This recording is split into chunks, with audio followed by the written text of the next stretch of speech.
Ligaw-ligaw ako sa bahay kubo ni Taylito. Namuntik ako hindi makarating. Ayan, amin oats.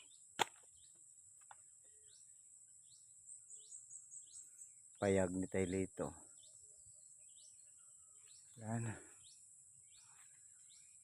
Pasukin natin.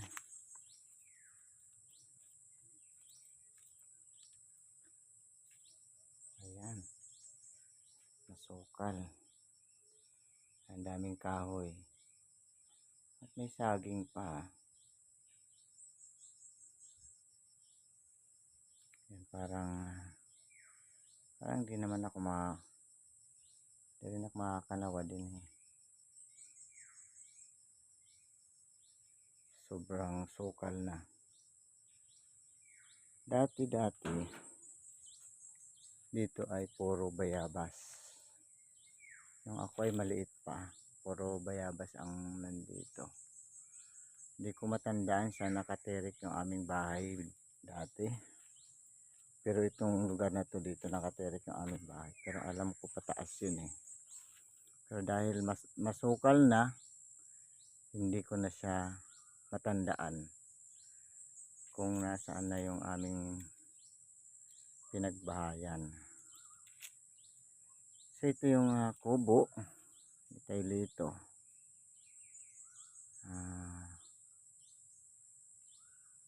Medyo kung ako ay hindi ko talaga to kaya. Hindi ko kaya mamuhay din eh. Dati kasi maraming kapitbahay dito. Yan. Ito yung kubo.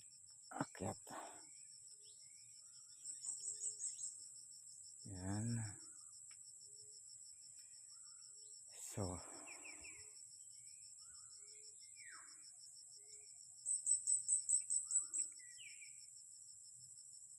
may tanim dito na pinya oh.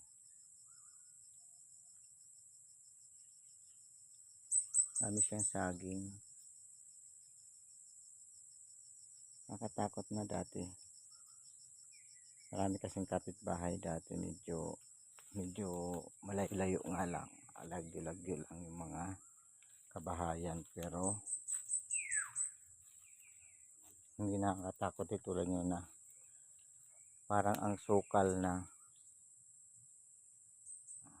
Ito dati yung taniman ng palay. So, kung ito yung taniman, andun kami sa taas. Sa may nyug. Daming tanim dati na kahoy na yung ng nanay namin dati dito. At mga akasya. Tapos mga langka.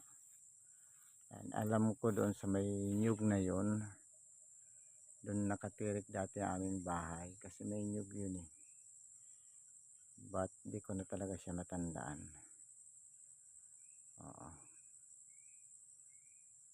So